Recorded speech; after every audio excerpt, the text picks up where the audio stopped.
Korokotea, zera korokotea? Pixkat bereziak, Txorolo, nire alabak txorolo esaten du. Txorolo. Oso ongi, hasiko gara, bale? Klaketa biok. 3, 2, 1,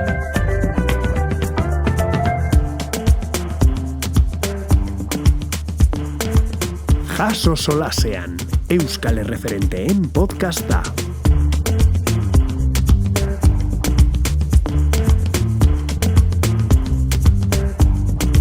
Ongi etorria gure 15. podcastera, gaur gurekin Lur Errekondo. Ongi etorria, Lur. Zerrik asko. Zer modu zaude? Oso ondo. Ondo? Bai. Galdera, derrigorrezko galdera bat. Nor etorri da gaur? Lur Errekondo edo Davide deitzen zintuen bezala Lurrikara? Nireitake bai hola ditzeit. Lur. Bai, denak lurrek danak abarkatzen ditu. Oso ongi. Lurren barruan sarritzako beste Lur lasaia, lur lurrikara, lur bromista, lur denetikan. Bai. Oso ongi. Oso bromista zara? Bai, asko. Bai. Bueno. Orduan, eskubaloi taldean zu izango zineno xelxa jartzen zuen, Bat danetikan, serioari izaten itzan. Bai, hor egon behar, ez da? Hori da. Badago erronkaren mar resistitzen zaizuna, Lur? Osea, ibili zara. Bueno, gaur egun crossfitean ibiltzen zara, ez da? Ez banago Bai, kompetitu gabe, baina crossfit. Eskubaloian, bai. Profesionalki, harri jasoketan. Hori da. Eta orain, aurkezle, lanetan ere. Zer gehiago? Bueno, ez hitzaia naiz, bai, gizarte zitzaia naiz, gizarte langileen izateko karrera bukatzera naiz, eta bueno, aurrera begira gauza gehiago nahi ditut ikasire, bai. Osake jarritu nahi zuzuri ikasketa. Bai. Beraz, telebista ez da zure lehentasuna momentu? Orain arte ez da izan. Orain arte ni ez hitzaian itzan, eta hortik nahi nun jarraitu, naiz eta igual, bueno, gizarte hezkuntza arloa nahiko gogorra dan, eta ja pixkat administratibo aldean nahi nun bideratu, ja, helduago izaten itzaneako, baina, bueno, aukera dut horri zitzaian aurkezle izatean, eta egia da, gizarte langiaintzako karrera ukatzetenean, ahozko bakarrik falta zaitela, nahi detela aurkezleen lanetako, pulitu, esatean bezala, ez gauzak egin. Hortik formazioa egin, gustatzen zaizu. Bai. Disfrutatzen bezala. Eta, bueno, iten nahi naiz hori ondo itea gustatzen zait, orduan, dana ez, esan nahi dut eskualean jokatu, ondo entrenatu, hortarako zitzaile bezala, ondo nahi dut kurtitu, lana ondo egiteko, eta, bueno, arlo guztita, berri. Exigentea zara zure buruarekin? Bai, asko. Bai. Eta horrek zer suposatzen dizu? Danetik, frustrazioa galde batetik, satisfakzioa bestalde batetik, bidean ze bai gustatzen zait, gehiagi frustratu gabe, baina egia da nahi gabe ere bai nire burua frustratzekoa naizela, oso aktiba naizelako, eta lasaitzea kostatzen zait, orduan buruai buelta asko emateizkiot. Ongetorri nire mundura. Bai, ez? Oi, eskerrak. Eta gaur egun gaina gehiago gertatzen da hori, jendean gan, esan nahi dut gizartea hain azkar dijoa, eta hain beste exigitzen zaigu, eta gure ere exigitzen dio. Bidean gehiatze balin bazea, ja da, alperrikako lan egiten naizean sentsazioa irutza izu zuri, eta ingurukoak ere bai, ala serinestarazte izu ere bai. Hombre, eske badirudi euneko joaten, ni batzutan gertatzen zaitez, joaten zara inazkar, batzutan, baita inkluso bidean gauzak gusten dituzula, ez? Asko, bai. Eta, bueno, da, egin behar den sakrifizio bat, iristeko gauza guztietara nik beti pentsatut, eta igual zu nirekin ados daude, baina, ojala, lo egin behar izango ez bagenu. Esan nahi dut, eguna aprobetxatuko genuka esauz gehiago, eta... Ordu guztiak aprobetxatzeko. Biologikoki, esan nahi dut, osea, beharko ez bagenu. Baina gero, pentsatzen jartzen zea, eta zure bizitzako plazerrenetako baten barruan da, neria mintzat bai, lo egitea eta deskantzatzea, baina tamainan. Claro, hori da. Baina biologikoki ez litz beharrezkoa, ostras, nik aukera izango banu izango nuke, ados. Bai. Zen, plazerra da, ados, baina denbora galtze bat ere bizitzan iruditzen zait. Nik gauza askotan asko ez ditut jarraitzen egiten, hori zuzen ere horregatik ez. Claro, bai. En fin, bueno, bidaietuko dugu bizkat atzera, eta etorriko gara zure ikastola galaira zen, hementxe hasi zinen, etxe honetan hasi zinen, ez bagadoker, ez da? Zer duzu gogoan gara horretatik? Bueno, ni gogoratzen naiz, jaso ikastola, uste tala izen, azula bintzat, beste bat zegoen zarragoa, ez da, eta bizek akaso jakingo, han hasi nintzen ni, naiz gogoratzen. Aurreko ikastolan hasi zinen? Aurreko ikastolan hasi nintzela dekatzentxazioa, eta gero hau iriki gendun. Bueno, iriki gendun. Ni etorri nintzen handikona, trantsizio hori bizi nula ustet, bai? Nik nizun klase eman, bueno, atera zinelako, bestela eman izango nizu. Ez que hoxe galdetzan, joan, nila zu hemen ibilitakoa zean, ja espalditik. Amasei mazkit hemen, eta zure klasekoei emanien klase. Bai, ez? Bai. Oiek izan ziren, ni ben sartu, eta 3 urtez emanien klase. Vale. orduan, bueno, gutxi Bai, gorabehera. hortxe, 7 urte bitartean horitzan hemen, osake bai, hemen jaiotako naiz. Bai. Eta hemen zeundeten, aitaren zirkustanziengatik, ez? Hori da. Aita eskubaloi Bai. jokalari profesionala, Bai. Superporlan horretan jokatu Hori zuen, da. ez da? Garai hartako porlan hortan. Alberto Martín, Bai, Kiselez, Ambros Martín, Jakimovic, Oskar Mainer, oio guztia. hau danak Ni gogoan Hooligan. ditut. Bai, ez? Ostras, Eske garai horiek aztia, garai hori bizi bali madezu eta eskubaloi asko gustatzen bat ditzaizun, edo hemen gaina Iruñan, hain auge zion, ez? Esatea Bai, bezala, bai. gaur egon futboleko ekipo bat izan daiteke bezala Madriden, garai hartan, hemen Porlan Bueno, brutala eske zen. Porlan zen, ez bakarrik Nafarroan, Ez, esan nahi dut, estatu mailan eta Europa Eta mailan. Europa mailan oso ona zen, bai. Europa, zenbat txapelketa irabazi zituzten, 3, 4. Bai, Europa mailan irabazitakoak dira. Bai. Eta, ostras, niritu zitzaidan, talde horretan zegoen jende, eta zegoen aurrekontu, eta zegoen, bueno, Bai. kriston ekipazo, denak Espainiako selekzioan, ez dakinongo Bai. selekzioan, eta oso talde hona. Garai hartan Bartzelonan pareko zeon, eta Hori da. Bartzelonak ja hemen baina asko ze diru gehiago zeukan, bueno, gaur Horixe. egun bezala ez. Mhm. Bai, garai hortan, hemen bizi ginen, hori, zuk esan dezun bezala, eta seguna jutezan eskolen jolastera, ara jute ginen gure bai familia atzetik, eta kasu hortan, baina hemen gehatzekoa ginen, ez da, izen bat urte genituen hemen 5 bat edo, ze, bueno, nik goratzen naiz bat inula Ciudad Realen, aitakin gero Santanderren bai, eta ona muitu ginen azkeneko nola baiteko destinua hau izan zen. Eta nola bizitzen zituen lurtxok aldaketa horiek? Ez dakit oso kontziente nintzen, oso gaztian nintzen, egia da badazkatela igual feedback batzuk leku bateko bestekoak, igual Santander eta Ziuerra lekuak ez zain beste noski, mumemokoa nintzen, urte bete 2 urte, baina hemen Iruñakoak badazkat desente.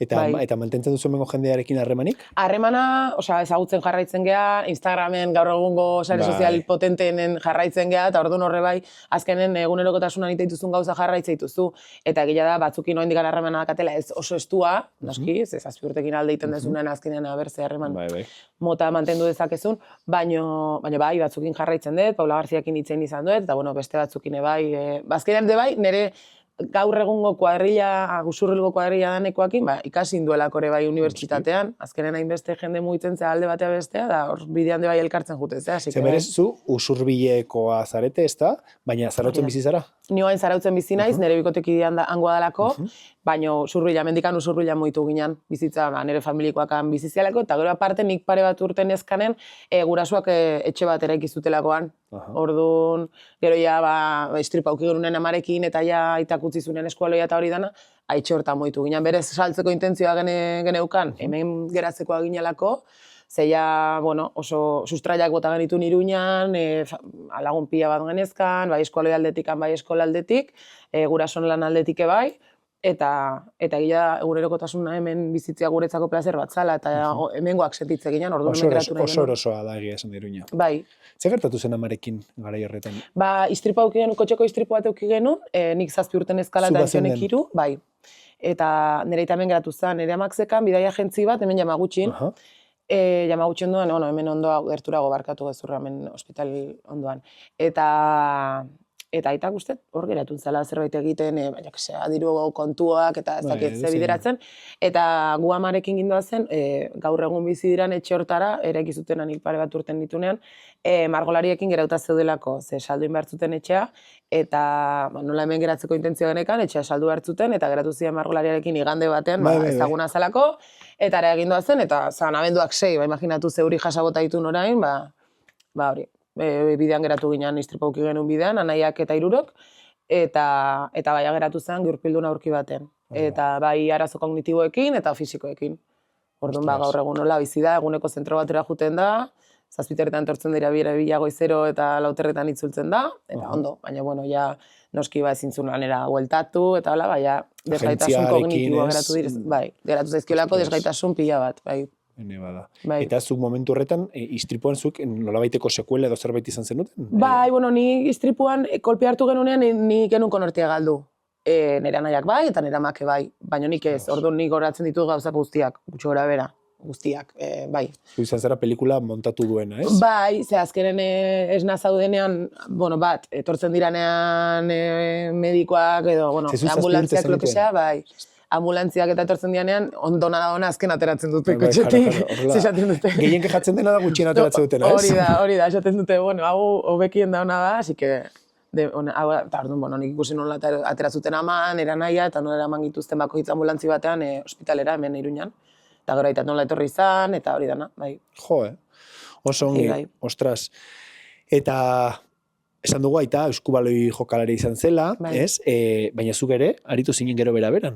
Bai, ni hasi nintzen usurruien jolasten, bueno, hasi nintzen kirol pila bat egiten, nire ez dakit nola esan, izan naiz oso neska urduria, behartzuna denbora guztian mugitzen egon, eta defizit atentzioan izan dute bai, eta hiperaktibitatea, orduan asko kostatu zait zentratzea bai, eta nolabait frustrazio igual ez, baina bai aktivitate hori nolabait baretzea. Eta orduan egiten ditun 10.000 kirol, igeriketa, atletismo, futbol eskoloia, tenisa ere, igeriketa hori izan dut. Eta gero gitarra jotzen une bai, hemen hasi nitzala Iruñan jotzen. Baino gero azkenean dekantatu nintzen eskualetik. Hemengo eskualeiko gara hori oso nerian eukelako, eta gero gustatzen ditzaialako, haundian nintzen indarranekan, orduan egia da ezaugarri asko nitula eskualeiko jokalari izateko. Ostras, eta arrakasta, eta gainera iritsi zinen lehenengo mailara. Bai, bueno, egia da, bidean eukinitula lesio pila bat, 15 urtekin puskatu nuen lehenengo aldiz belauna, gero 17rekin bestea, 18rekin sorbalda, eta pasan ditun 2 urte rekuperatzeko, Robocop. Bai, eta gero 22rekin berriro ezkerreko belauna puskatu nuen. Bale, badizunik ere gurutxatu apurtua Bai. izan dut, bai, eta operatua. Badugu hemen galderatxo bat, zure eskualoi bilbidari buruz, ezta? Vale. Gure gazte hauek Bai? botako diguten, a ber, nork egingo du?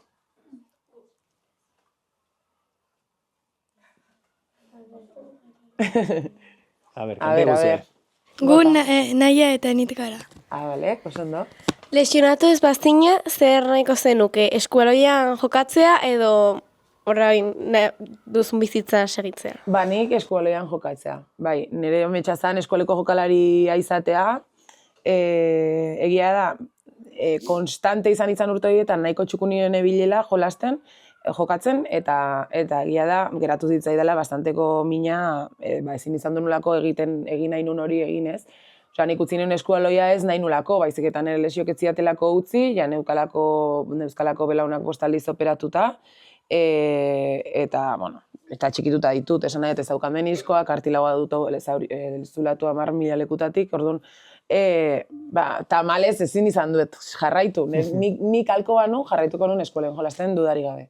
Eta gero retiratuko nintzen alko nunean, baina bai. Konkisoko aurkezle izateko, claro. Hori da, konkisoko aurkezle izateko ondoren, hori da. Eta, esan duzu, lesio pila bat izan dizula, eta horren crossfitak eta indarrak lagunduko dizute pila bat. Bai, baina egia dare bai, ibili behar naizela kontuz. Adibidez korrika egiteko edo saltoak egiteko eta ibili behar naiz kontuz, haunditzen zaizkitelako belaunak, eta gogortzen zaizkit, harria bezala jartzen zaizkit, eta ezin dut jarraitu.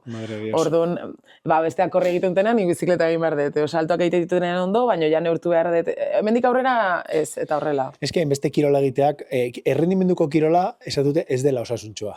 Ez, limitera juten balimazea ez, egia da, lesio asko etorri daitezkela ez balimazea zaintzen. Nik egia da eskualeko ibilbide guztian kontziente izan naizela lesio izan ditudan eta ze puntutaino hain izan nire burua muturreraino eramaten. Eta banekian, naiz eta gazte izaten izan bitartean, oinazak egiko nitula, banekin etorkizun batean asko zero kerra gongo naizela, mundu guztia bezala, ez balima ezu lesiorik euki. Etortez aizkizun minak bestela ere, orduan, 10.000 lesio balima dituzu ja, imaginatu. Ez nahiago, nik ere nahiago minak izatea kirola egin izanagatik eta ez kirola ez egiteagatik.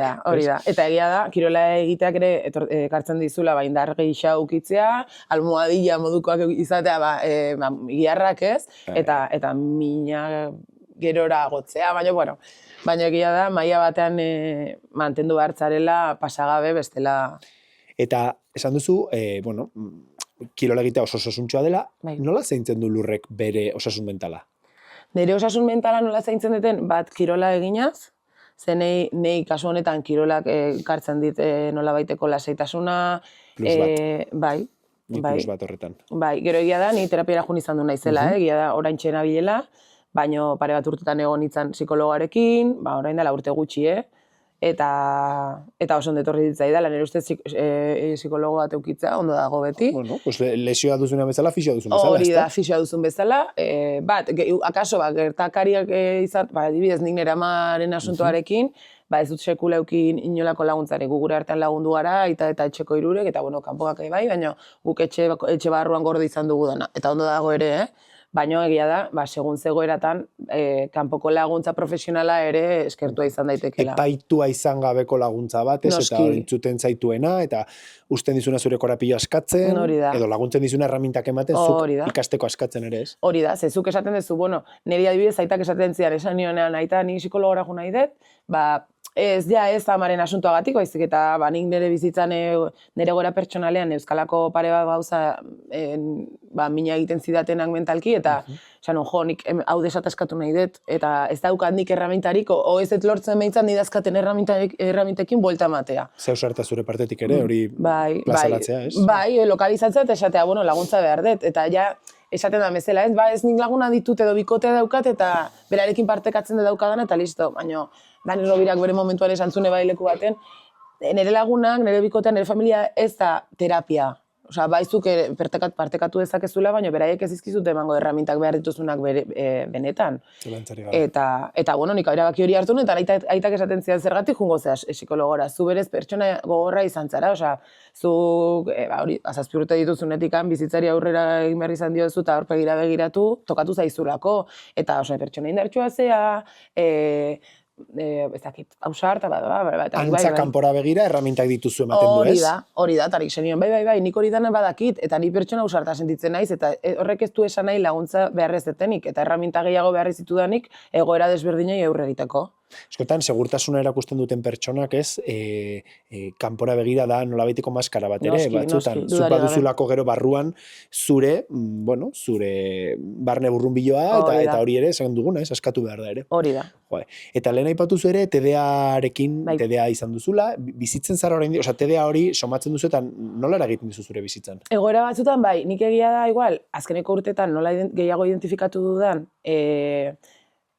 prebenitu ditut igual egoera desberdinak, eta igual lanketa sakonago egin den nire buruarekin gauzak identifikatzeako garaian, eta igual ez frustratzerako garaian hasiera batean, eta esatea, egoera hau dago, zure leheneko lurrekola ekingo lioke honei aurre egiteari, baina akaso identifikatze balin badezu eta jakite balin badezu zeratiken egiten dezun hau, akaso jakinda honengatik egiten dezula, beste modu batera egitea ere ondo legoke. Eta egia da, igual garai batean, nula identifikatzen hori TDA eukin dezakeela, frustrazioan nondizetozin, igual atentzio falta klasean, ni asko frustratzen itzan, klasean, horatzen naiz, ez dakit, fuerte nahi izan zen, de batxela ingurun, eta gero batxillerren, klasean lo hartzen non, igual biologian, eta beste gauza batzuekin ez, baino, lo literal, eta zen, nola, osea, naiz pertsona bat, oso urduria eta zinduna geldik egon, baino, aldi beren lo hartzen dut klasean. Aspertzen zinen. Bai, eta egia da, pastilla batzuk errezetatu zizkidaten, horregatik, defizit atentzio nekalako, eta ondo etorri ditzaizkidan,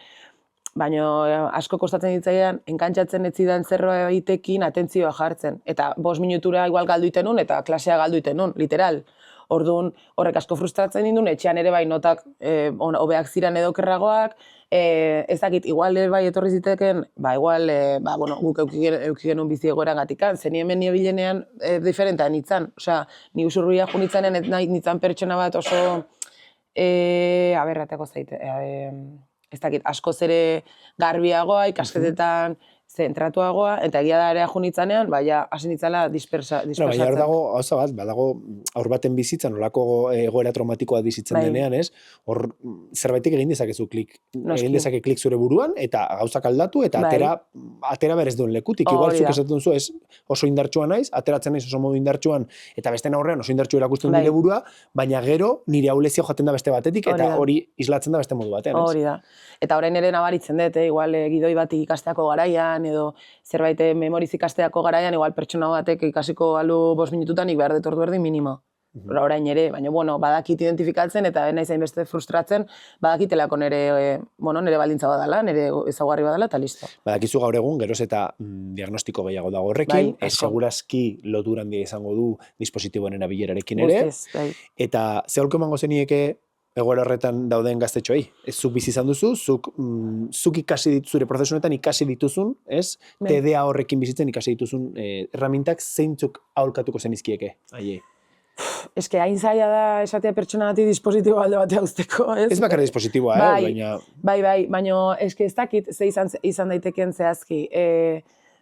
Ez dakit, zaila iruditzen zait, de bai gurason aldetik, identifikatzen hori, nik bizi izan dutena, inguruan, eta izan da, ez dakit, despistatu batzea, alper batzea, mugitua zera, zentratu hartzea daukazun hontan, baina eske, akaso pertsona horrek nahi du eta ezin du, orduan, nik ez dakit erraminta zein dan, baino ez dakit zein izan ziteken erraminta egokia. Neri hori gertatu ditzaiten eta batxillerren identifikatu genuen komila arten, eta ordura arte, bueno...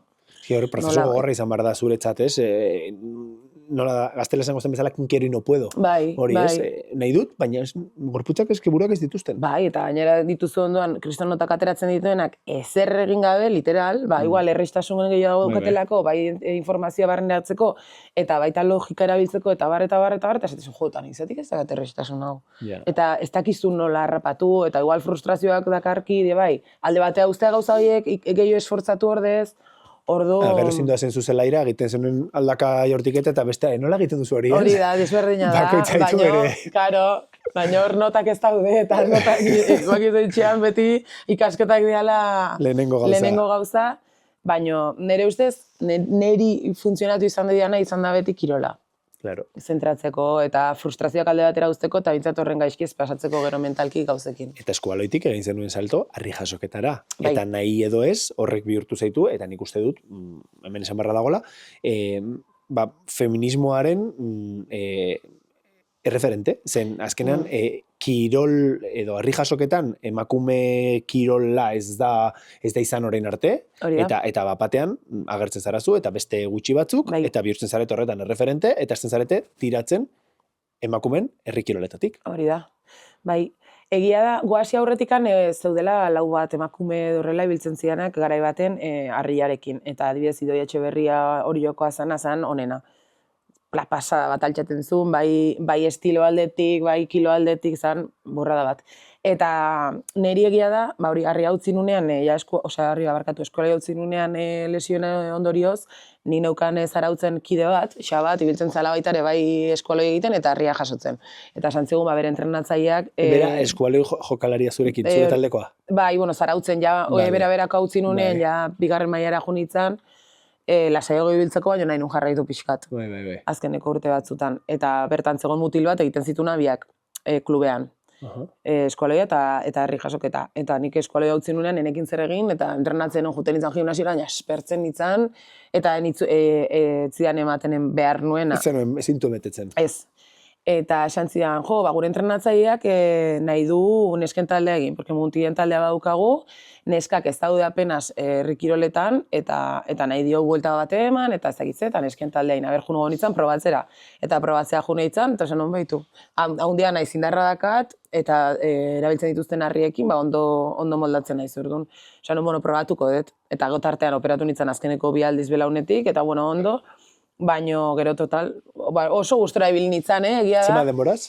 Urte eta erdi bakarrik. Bai. Bai, ze gero hernian atera zitzaidan lepoan, eta esan paso. Nik ere daukat hemen, hernian lepoan, madre de Dios. Bai, dena daukeu. Eske gaude ukito kirolariak, ukito gaude leku guztietatik. Zure bai, ez, Agizere, ukito dago leku guztietatik. Bai, horrela, harriarekin, eta gero egia da, neska gehiago hurbildu direla, eman zaio beskat buelta bate bai txapelketen estiloari, igual beste helburu batzuk jarrita, edo beste modalide batzukin elkartuta, igual erakargarriago egiteko plazara begira, jendea gehiago hurbiltzeko, interes gehiago pizteko, eta gauda parte jende gehiago animatzeko ere, ikusita igual estilo desberdinetako jende animatzen dela harri jasotzera, oain adibidez crossfit horren modan egon da, Bai. jendea indartsuago dago, eta igual motibatu egon daiteke, eta egon da, harri horiek altxatzeko. Crossfitan da, baserrien egiten ziren gauza, traktore gurpia mugitu, eta sokekin fafa gora bera. Hori da. Bazegoen, ez dakit leitzan non zen, harri jasoketarako txalekoak egiten zituen. Hori da, Perurenaren alaba. Ala bera da, ez da? Datorren azten datorri neki. Bai, maite. Eta egiten zituen oso txaleko txukunak, ez? Eta politak. Bai, guk horri erosi dizkio txalekoak. Nik uste orain harri jasotzen ibiltzen garenean 189ak bere txalekoak ditula. Oso politak dira, aparte plazara begira oso elegante geratzen da, ze garai batean igual ateratzen zian harri jasotzaileak, bai, zeuzkatela txaleko batzuk ja oso zarkitutakoak, eta igual estilo atletikare bai, hori bilatzen zutela pixkatera, kargarrigoa izatera dekara al publiko ez, eta oso ondetorri da. Eta bueno, egia da bueltat eman zaiela kirolai, bai emakumeak gehiago animatu direlako harrian, baina gainontzeko kiroletan, bai, trontzan, aizkoran, lokotxbilketan, eta oren txapelketa bat eraiki dute, Barakaldon uste, tala crossfita eta herrikirola elkar banatuta. Ostras, pues ez da idea txarra, zen gainera horti datorez, nolabait astakeriak egitetik aurren kaltxatu gehiago, norazkarrago, eta jende gehiago hurbiltze balin bada, eta animatze balin bada gauza hauetara, bueno, behintzat, esaten zana ez, herrikirolak pixkatzeu dela galbidean, hurbiltzeko eta jende gehiago animatzeko eta bar, joga da, total. Iker Vicenterekin egon ginen ben elkarrizketan ere, eta bera ere, ari zenez, buruan zuen aizkolaritza eskola bat, hor zebilen bueltaka, pixkat, bueno, hor zaudetenak hori sustatzeko gogoa baduzue, pues segurazki bizi iraungo du. Bai, egia dare bai aizkoran oso desberdina dela, harrian egiten zaizkizu harri batzuk, eta harri horiekin zabiltza. Baina eski aizkor, eta patzen dezu zure materiala, eta gero, zerbait puskatzen bada lo que sea, patzen dezu, baina ez da inbeste. Baina aizkorak bali dute dirutza, eta gero aparte, mozten den egurrak erosi behar da. Zuk egur bat mozten dezu, eta ezin da berrera bili, bai sutarako igual saltu dezakezu, eta trukean jasotzen dezu diru hori, akaso beste enbor batzuk erosteko. Baina oso garestia da aizkorarena, eta orduan. Eta harri jasoketan nola, baduzue harri batzu dituzu ez, hainbat kilotakoak, eta horiekin ibiltzen zarete, etxean dituzuen nola baita esateko. Hori da, daukeu, izetako nik asuntan, izetako eskolako izan dakoan izela, izetako sagarrotegian hor onduan dauke txoko handi bat, nun hor harripila daude, kilo desberdinetakoak, forma desberdinetakoak daudelako errektangulorra zilindroa, kubikoa bola, eta gero dauko pare bai, eta gero dago harribaldarra, irregularra deitzen dena, ez da moldatzen.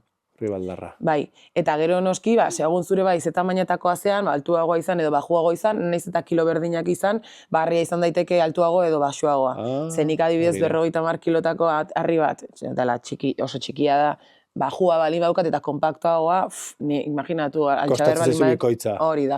Orduan, horreke bai, eta kubikoan ere... Harri bakoitza dago moldatuta persona bakoitzari nola bai. Gutxi gora bera, ez igual pertsona bakoitzari, baina bai, segun eta altuerak, hobeto datorkizu edo okerrago. Eta nork egite ditu harri horiek?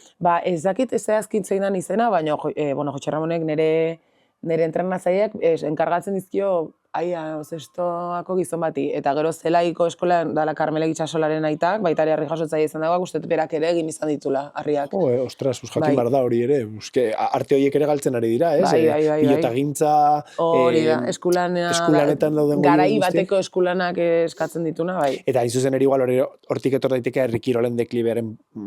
Seguruna, bai. Parte bat ez gero gaur egun, beste lan mota batzuk egiten ditugu, ez? Eta artesanalagoa direnak, zoritxarrez. Bai. Osongi, pasako gara telebistara, ez? Venga, perfecto. Orain El Conquistador del Fin del Mundo zaude, bai, aurkezle, nola iristen zaizu eskaera hori? Mundu honetan asteagatik, beira, harri jasoketan asteagatikan. Ze, bueno, hemen Euskal Herri mailan, ez dakit mundu mailan, ez dakit horrela egiten dira igual txapelketan nik uste, bai, baina tipo kartelak egiten dira eta banatzen dira herritan, ez? Jartzen dira paretetan eta jendeak ikuste zaitu. Harrian iberdin, txapelketa batean igual jarri, ez dakit 8 neska edo ginean eta kartel erraldoiak banatu ziren herri pila batetan. Eta zuzendariak, zuzendariak nahizun ETV bateko programa baterako ez konkiserako, baizik eta naufragokako inunanik aurkezle bat, eta kirolaria izaten nahizun, eta hasiera baten hartu zituen kontuan konkiseko partaide hoiak, eta gero aparte, kirolariak. Tartean, kartelean agertzen ginen, hortikan ikusi zitula izen pila bat, eta sekuntzan apuntatzen, eta gero, ez dakitzen kirol desberdinetako jendea ere bai.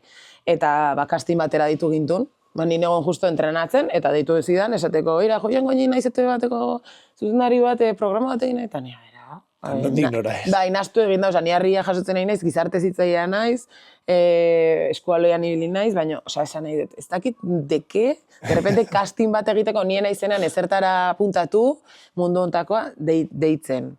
Esan, konfunditu inda da parraz hasi nintzen, eta esatezian, ze brometan hartu diazu, eta hombre, bai, ez detu lertzen dei hau zertara. Baina, bueno, esan ziren, bueno, bai zetorri, probatu, eta ondo egon galitzatek, eta bai, tan junitzen, probatu inun casting bat. Zure da papera. Ez, noski, hola ez, igual momentuan pentsatuko zu, baina momentuan ez. Baina, esan nahi, hartu zintuztela, bai, hori da. Nik inun castinga, beste neska pila bat pasako zian bai, eta gero ditu zidaten esateko printzipioz nerekin nahi zutela kontatu, eta mutila izango zala Inigo Bizens, baitaren nerekin egintzuna naufragaken programa, eta flipatu inu, baina gara junitzen. Eta sartu zinen, zurea etzen mundu batean. Hori da, gaina, bai ez esan aurretikan, ze aitak esan zian, ez du gizarte zitea, zerta jungo zehazu, hain, aurkeztera programa telebistan, ze aitare bai oso errezelosua telebistan asuntuakin, eta ETV-rekin, eta horrela. Eta orduan, bueno, baitare tezian, ez jun. Aitaren rezeloak aipatu dituzula orain, badute galderatxo bat hemendik. Bai? Galderatxo bat hemendik horrekin lotuta egon daitekena gure ikasleek. A ber, ze kontatzen duten. Kaixo gu Neriaterika gara. Kaixo. Nola reakzionatu zuen zure aita zure tatuaje ingelesez ikustean? Honegatik ingelesez ikustean? Bueno, nire tatuajeekin nire aitak gaizki reakzionatu izan du.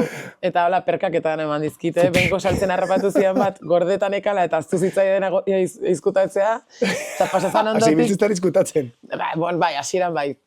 Osa, denak ez, imposible, baina bat berria egiten unen, esatezian, zea. Eta pein pasazan atzetik gozaltzen ari nizala telebista bira zintzian, pam! Eta, bueno, egia da, hau adibidez, justo, horren famatua den, edo horren beste gustatu den tatuaje asko gustatzen zaio. Bueno, geroz eta gehiago, esatezian, nik txikiagoa ingo nun, baina, bueno, hau gehiago gustatzen zaio, gero gehiago da beste batzuk, bueno. Euskaltzalea da, eta ingelesez ikusterakoan igual esango du anglosajo hauek. Bai, baina, bueno, erderaz ez tan bitartean, hobeto. Ez, baina, bai, izan zen, bueno, arraroa zala. Baina, bueno, lema ikusita eta barba, bueno, esatzen, bueno, gehiago gustatzen zaitu, bueno. A ber. Vale, eta konkisen, bueno, zuk ikusten dituzu ikasleak kriston, ikaslea partaideak kriston esperientzia gogorrak bizitzen, eta zuri nola laguntzen dizu haiekin empatizatzen, zeren zuetzara konkis batean egon? Ez, nien naiz egon konkis batean partaia hartzen, eta aurkezle izan ondoren, argiago daukat, ze ondo egin den, ez juten, partaide bezala. Zen baduzu profila joateko. Bai, eta egia da nahi jendeak animatzen ziala esaten zian, zu konkisa joteko egon dengo zinateketanik, ez dakit, zerrengatik esaten duten. Kirolaldetik, igual, eukidezakitelako hainbesteko harrika, horrea jutea usartzea ikuste ditelako jendek. Baina egia da, ez zitaitela gustatzen reality formatua. Igual bai, abentura, asuntoa, ezagutzen ez duzun jendearekin bizitzea, probak egitea, eta kaleratzea eta hori. Hori da, kamerari gabe. Osa, que el konkis bip batetara ez zinateke joango, ez? Ez, noski ez. Baina, a ber, nik empatizatzen dut pila bat, ze jagu gaizki pasatzen bali maiago, beraiek ja badakit pasatzen dutela, osea, beraien bizitzako esperientziarik okerrena dela, literal.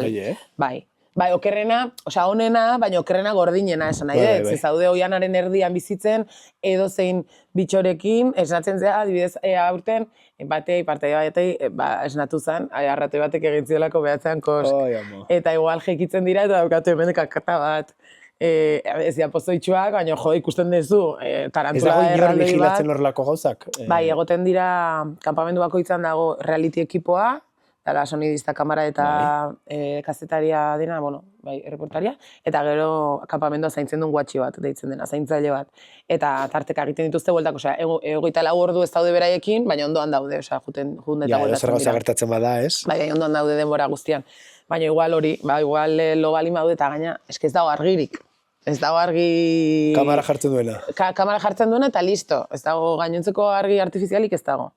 Orduan, bueno, denetik aurkitzen dute. Eta gero aparte, lo que les dela locura. Zanetze asko, igual adibidez Karibean, bitxoekin eta jendeak oso gaizki pasatzen dut, ez du lorik egiten, literal. Orduan, lo ez egiteak, aluzinazioak dakarki, eta pasatzen dute super gaizki. Kontatuko aldiguzu, kamaratzean gertatzen den gauzaren bat? Kamaratzean gertatzen da benetako realitia. Ze kamaratzean da gaude berron pertsona lanean. Ostras. Bai, 10.000 herrialdetakoak, ba, igual, Espainitik datozti batzuk. Mendikan ere dexente, Euskal Herrialdetik bai asko, eta gero kolombianoak, argentinoak, Venezuelako jendea, lokalak bai, kasu hontan, Republika Dominikanan egin dugu, bertako langile pila bat datoze bai. Batez ere eskulanak egitera igual andamioetako lanak, jokuak prestatzeko garaian bai. Orduan, kriston jende pila dago, eta daude 10.000 movida. 10.000, ze gauza bat ondo ateratzeko, koordinatu behar dira arlo guztiak, eta koordinatu nahi dituenak zuzendaria da. Eta askotan, eskutatik alde egiten zaio zerbait, ezinezkoa delako dena pertsona bakarrak kontrolatzea. Delegatu behar da. Orduan, movida pila bat egoten dira, pila bat. Edo igual zerbait puskatzen da, eta atzeratu behar da joku aurreko egunera, eta horrelako gauzak. Eta horrelako gauza gertatzen direnean, da, grabatzen duzu egun bat gehiago eduki edo nola? Bai, bakapak daude, gutxi gora bera, grabaketa bali badago planeatuta egun batzutan, daude 3 egun bazparekoak, atzeratzeko, hombre, bai, ze horrelako gauza asko gertatzen dira. Eta hola bada, gehitzen dizkiozue haien kontatzen diren gauzei, gehitzen duzu 3 egunetan gertatzen dena ere, edo partei daude hor zain? Bai, zain, bai, igual aldatzen dira kanpamentuz, edo lo que sea, baina bai, daude zain. Madre Dios. Bai. Eskenik onartu barra dizut ez dualako inoiz ikusi. Ja. Gertatzen da, eta bai. programa horiek nire reality oso zalea ez naiz. Bai. Horrein enteratu niz Montoya batek beste bat programa batean atera dela korrika ere, beste programa batean, eskizituta aguantatzen. Gaina pertsona hori egontzan, lehen urtean edo dela 2 urte egintzan Konkiz Televisión Espainolan, eta horra atera zan, tipo hau, bai, eta karo, nerekin grabatzen duten produkzioko lankideak ezagutzen dute tipoa. Eta askotan hitz egiten dute, eta nik, egiten dut Next, ez ikusi nahi konbertsazio hori, ze iruditzen zait. Programa hori ikusten zenuen Next. Bai, ikusten dut, bai. Este reality bat. Bai. Zok ez zenuten ezagutzen Next, Ez. Hobeto. Bai. En fin, bueno, gure parteide guztiei, edo gomidatu guztiei galdetzen digu galdera bat. Zein den zure jaso momentua? Jaso momentua da, zuk bizitzan gordet eta jasota duzun momentu berezi bat, zurea dena. Eta izan daiteke momentu egunerokotasuneko momentu bat, zure gosaritxoko kafea, edo dena delakoa, edo bizitzako momentu konkretu bat. Nik nire bizitzako momentu konkretu bat gordeko nun hemen bizi ginena. Bai, nire aitak eskolei jolasten zulako eta niretzako eskoleko garai hori izan zelako onena, ez ez ikusten kirolarloan oraintxe horlako momenturik betetzen didana. Egia da, gertu ikutze zidalako dela, ez, familitik eta guk bizi izan genulako, baino bat hori arrakasta momentu izan zelako baita ere programentzako, gure etxe hau zelako, hemen lagun pila bat genitulako, eta ni nafarra sentitu naizelako beti, orduan, honi heltzen naiz beti. Zume jaio zinen? Ez, jaio nintzenan, usurrien Donostin, baina gero, junginan bizitzera Santanderrera zaita ustetan zegoela jolasten ja. Bai, orduan, izan zen jaiotzeko tramite hori. Zure jaso momentua, hemen, Iruñan, jason eta oso aproposa, jaso momentu jason. Gaina, Iruñera etortzen aizen bakoitzan, beti esaten derecha handik dago. Ze horko kalean Benjamin detu dela 40 hor bizigilan, eta beti esaten etortzen bakoitzan, nahi zun diskorra jau, baina bai. Bueno, eske hori da horretzepen polita duzula. Bai, oso. Eta gero, normalean bukatzeko, egiten dugu, lehenengo badugu galdera, azkeneko galderren bat, botatzeko? Botako ditugu azkeneko galderak? Gu eunatetara izgara. Imaginatu, orain esaten dizutela, bihar meteorito bat dago, etorriko da, eta zer egingo zenuke?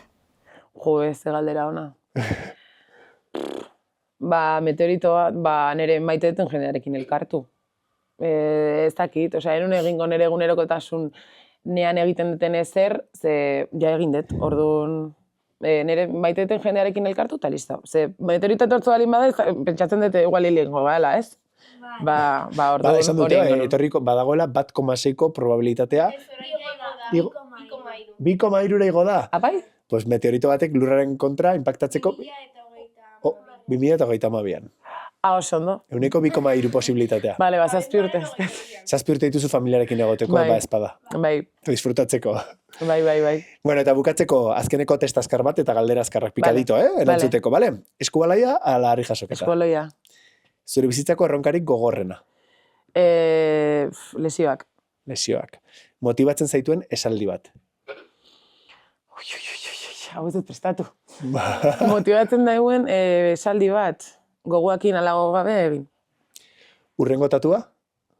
Bihar dakat, txakurra... Xaber Mikel esentzun, Bihar nire txakurra tatuatu berdet, bai. Ongi. Kirol berriren bat duzu buruan probatzeko? Printzipioz ez. Ados. Aurkeztuko zenituzke beste telebista formatu batzuk? Bai. Bai? WhatsApp bat bidali beharko bazen mundu guztiari iritsiko zitzaiona, zein izango litzateke? Zakit. Segen de madera, ez? Ez dakit. Juan Lapopeko. Ai, ama, ze ona. Are jasoketa txalekoa salmentan. Beitu, ez dakit. Zeizu bururatzen. Ez. Vale, naufrago bezala zer eramango zenuke irla desertu batetara. Ez dakit, zaku bat. Zaku bat. Ez dakit, askotan egin diate galdera, beti desberdin erantzuten dut. Ba, alduzu parteide gogokoenik konkixen, ez duzu esan beharrik, Aurten? Bai. Bai. Vale. Lur, errekondo hitz batean. Lurrikara. Bai. Ba, gure Jasik Astolako lurrikararekin eta lurrekin, bukara ematen diogu gure gaurko podcastari. Ni esker etortzagatik gurera. Eskerrik asko. Eta plazer bat izan da. Berdin, Manuel, mila esker. Zuri. Bai, badugu sorpresa bat. Egia da. Egia da. Aztuta genuen, ongitorri bertsoa, aztuta genuen. Egia da. Bota. Egun berezia da ez dago oberik, eskerrik asko zuri etortzeagatik. Eskubaloia eta harri jasotzaile, elkonkisen izan bai betiko aurkezle. Osondo, eskerrik asko. Eta gurekin egonda elkarrizketa osoan zehar hemen, eta ez duzu ikusi. Lurren, gelako, txikitako argazkia, Davidek bere trasterotik berreskuratu duena. Bai, Davidek atea, Wow! Zuretza dena, eta badugu beste bat, hortik, ez da, garriko duzu, mesedez. Boltsa horretan, boltsa marroi horretan. Oi, ze polita! Nireitak flipa bengo ikuste unen da, make bai. Badugu beste detai bat zuretzat, hemen txe. Ai ba, haure etxian dakat, wow. Bai, hemen hau. Bere gelako, bere txikitako gelako. Argazkiak. Beraz, opariek baita tazau ere, zuretzat. Ze ona. Vale? Eskerrik asko, mi esker. Eskerrik asko etortzagatik. Ose, dai politak, mi esker. Zuri, ongetorria. Eskerrik asko neskak. Listo badugu. Oso, no.